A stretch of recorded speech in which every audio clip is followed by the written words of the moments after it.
There's a little bit of a legend about Nee in the restaurant business in Ottawa, and if you're an older cook and you've been in the business for a while, even as a supplier, you would have probably heard of him or at least seen him. I'd always hear these stories from the kitchen guys about how he'd had torture wounds on his stomach and shackle scars on his ankles. There'd be stories about him hiding in trees and living in the jungle to escape the Khmer Rouge. When he was 18 years old, his father, who at the time was working with some municipal government for his small village of Battambang in Cambodia, became a target for the Khmer Rouge. And word had gotten out that morning that the Khmer Rouge were on their way to the village to execute Nee's family. And with the luck of some heavy rains and some washed out roads, they had enough time to escape before they arrived. The last time Nee saw his father was 38 years ago when he was running through the jungle trails to take him to the Thailand border. And he passed his father, who had just hid members of his family with neighbors and friends.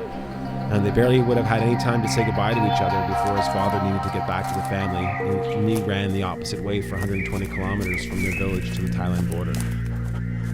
I don't want to go because I want to go back to see my family. So I keep changing my mind to find the way outside. And after that, it's no more war. One day I had to go see all my family.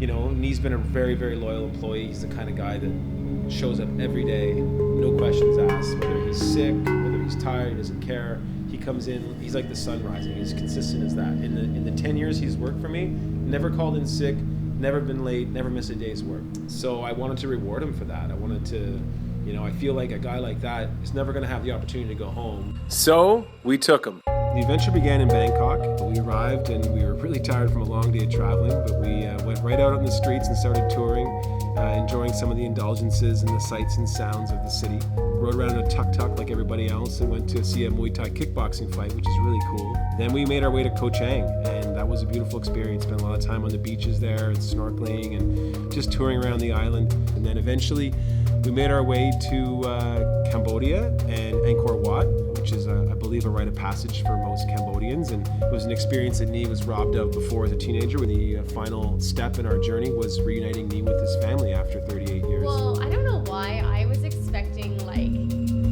people hugging and crying. Because I guess that's what it'd be like here. But they're not as, they're emotional, but they don't, show it as much as we do. It's not like they're holding back either, but it's just more of a controlled emotion, and it just seems a lot more beautiful than some of the stuff you see here. So, you can see it in their eyes, you can see it in his face. There was such a happiness and pride and all those feelings coming together.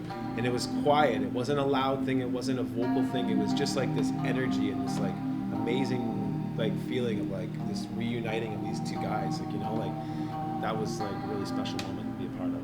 I'm happy to go see everybody, but some still missing, some